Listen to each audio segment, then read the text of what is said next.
Hearing हुई है, बड़ी जबरदस्त हेयरिंग रही है। आपको समझ आज देखें, आज हमने साबित किया है इस बात को कि रातों रात इलेक्शन कमीशन ने किस तरह लिस्टें तब्दील की। आज अदालत के सामने ये साबित हो गया है। 30 नवंबर को डिलिमिटेशन की जो हल्का बंदियों की लिस्टें वो फ्रीज हो चुकी थी और ये जाकर 16 दिसंबर को जिस दिन कागजात नामजदगी दाखिल हुए हैं, 4 महीने पहले जो लिस्टें हैं वो फ्रीज हो जाती हैं। ये 16 दिसंबर को ये फैसला किया और ये लिस्ट तब्दील कर दी गई। और कमाल की बात है, 18 दिसंबर को सुप्रीम कोर्ट ने हल्का बंदियों वाली सारी जो तब्दीलियां थी वो कलअदम करार दे दी। उन्होंने किसी हाई कोर्ट के सामने कोई केस नहीं रखा, तो उसके बाद उसकी हैसियत नहीं है। सेकेंडर जो अदालत में मौजूद था उसने बयान अल्फी दिया कि उसने सारा चेक किया। 16 दिसंबर तक जिस दिन कागजात नामजदगी दाखिल किए गए हैं उस वक्त तक उसका हल्का वही था, वो रात 12 बजे तक, और वो वही का रिहायशी भी है। कमाल की बात है। और कानून बड़ा वाजे है कि आपको, और एक बात बड़ी वाजे की, एक सवाल उन्होंने मैंने अदालत को बताया कि मियां नवाज शरीफ पर पाकिस्तान तहरीक इंसाफ जो खुसर साहब ने बताया 62(1) के तहत ताहयात नाअहली है और वो इलेक्शन नहीं लड़ सकते। 2 जनवरी 2024 को सुप्रीम कोर्ट ने केस लगाया हुआ है और हमारे टेक्निकल इसके पीछे पड़ रहे हैं। और जमहूरी गवर्नमेंट बनो, हम लोग इलेक्शन लड़ना चाहते हैं, जमहूरी तरीके से इलेक्शन पे आओ, ये पीछे ना छुपो। ये इस तरह की टेक्निकल ग्राउंड्स पे एक स्टेज के ऊपर तो अदालत ने कह दिया कि आप अगर हाई कोर्ट का फैसला नहीं मानते तो कंटेम्प्ट फाइल करें। तो हमें कहना पड़ गया कि आप बायस हैं, आपने ज़हन बना लिया, रिटर्निंग ऑफिसर ने आपने फैसला कर लिया है कि इमरान खान साहब के कागजात नामजदगी मंजूर नहीं करने हैं, तो हमें आप पे एतबार नहीं है, आपको अपना ज़हन नहीं देना चाहिए और आप सुप्रीम कोर्ट के फैसले की खिलाफ वर्जी कर रहे हैं। 18 दिसंबर का फैसला जो सुप्रीम कोर्ट ने दिया डिलिमिटेशन के हवाले से वो पाबंद है आपके ऊपर, आप उसमें तब्दीलियां नहीं कर सकते। सुप्रीम कोर्ट के फैसले को आपने मानना है। इमरान खान साहब एक बड़ी सियासी जमात के लीडर हैं और वो क्यों है, हम क्यों एक प्रपोजल और सेकेंडर गलत फाइल करेंगे, उसके साथ बदनीति की गई। और एक बड़ी मजेदार आपके सामने बात बता दें, हमने आज अदालत के सामने कहा ये हमारा टेक्निकल पॉइंट है, हमारे पास सारे लोग मौजूद हैं, लेकिन आप समझते हैं कि कोई प्रपोजल या सेकेंडर नहीं है। ये 2 लिस्टें हमने दे दी, अल्टरनेट का आर्गूमेंट है हमारा पहले लीगल आर्गूमेंट मौजूद है कि प्रपोजल और सेकेंडर, और एफिडेविट दिया। इस एफिडेविट का काउंटर एफिडेविट लेके आया इलेक्शन कमीशन साबित करे कि उस वोटर को बता दिया था तुम्हारा हल्का बदल दिया है, सियासी जमात को बता दिया था ये हल्के बदल गए हैं। कोई ऐसी चीज रिकॉर्ड के ऊपर नहीं लगाई गई है। हमने सिर्फ एक नाअहली के हवाले से बात करनी है, वो अभी थोड़ी देर का टाइम लिया है, अभी राय आपको बताते ही बाकी। बिस्मिल्लाहिर्रहमानिर्रहीम। जो सबसे पहले तो मैं ये थोड़ा सा ऊंचा बोलिएगा। फाइल थी तो नॉमिनेशन फाइल साइन कराने के लिए जेल के अंदर जब नॉमिनेशन लेकर गया तो 6 थी, उसमें सिर्फ 3 करेक्ट करके इन्होंने वापस की और रात 6:30 बजे में वहाँ से निकला और उसके हमने 2 फाइल की है मियाँ वाली में और 1 इधर फाइल की है। उसके अलावा सेक्शन 22 बड़ा क्लियर है इलेक्शन एक्ट का कि 4 महीने पहले इलेक्शन प्रोग्राम की आप चेंज नहीं कर सकते। इलेक्शन कमीशन कोई भी अल्ट्रेशन नहीं कर सकता किसी भी हल्के में, और अगर उसने करनी है तो सेक्शन 39 ये कहता है कि उसको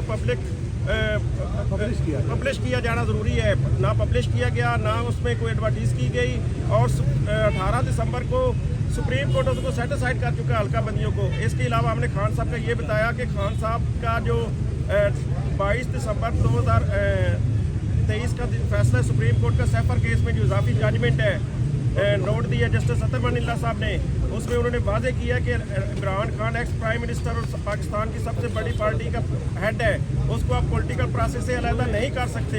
उसने क्रिटिसाइज उसी जजमेंट में किया गया इस्लामाबाद हाई कोर्ट को, उसी जजमेंट में क्रिटिसाइज किया गया है इलेक्शन कमीशन ऑफ पाकिस्तान को।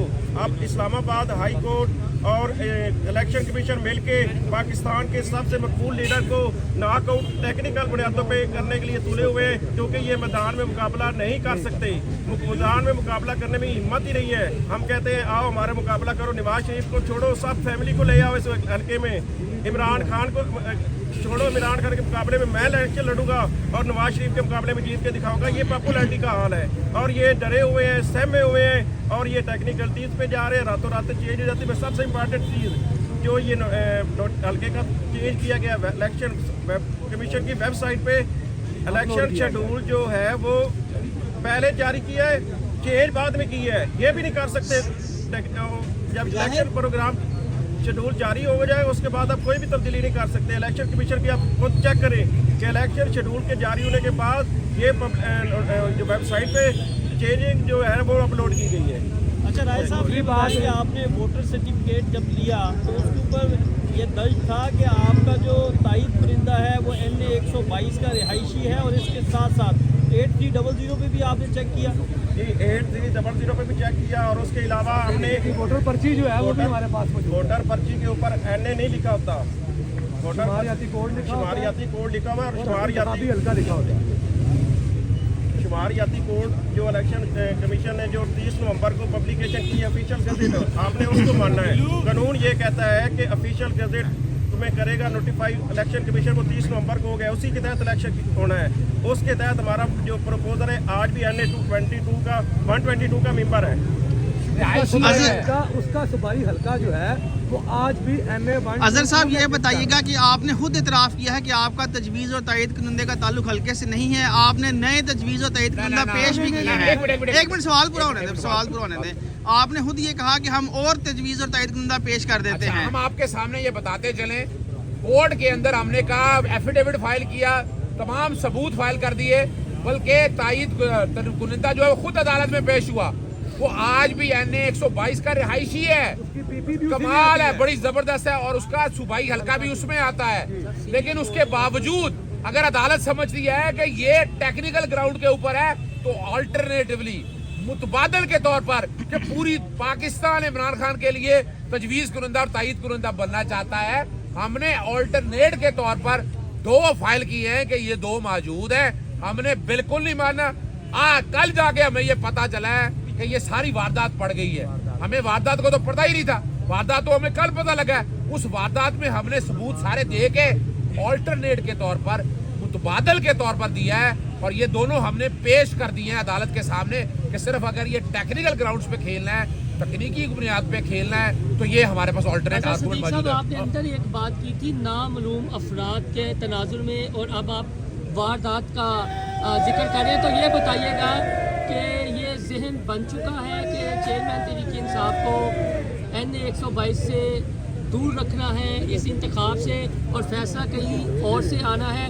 थोड़ा सा ये क्लियर कर दीजिए। देखिए, मैं एक बात आपके सामने बता दूं, आप लोग सारे अदालत में गवाह हैं, आप लोगों के सामने ये सारी बात हुई है, हमने ये साबित किया है। देखिए मैं बताऊं, आप अंदाजा लगाएं, पाकिस्तान तहरीक इंसाफ को हल्का बंदियां तब्दील करने का बताया नहीं, जो वोटर है उसको बताया नहीं, तो और ना किसी ने, ना हमें फरीक बनाया गया, ना उस वोटर को कहीं सुना गया, तो फिर तो ये कोई ना कोई तो है ना जो पर्दादारी है, जो पीछे लोग बैठा हुआ है।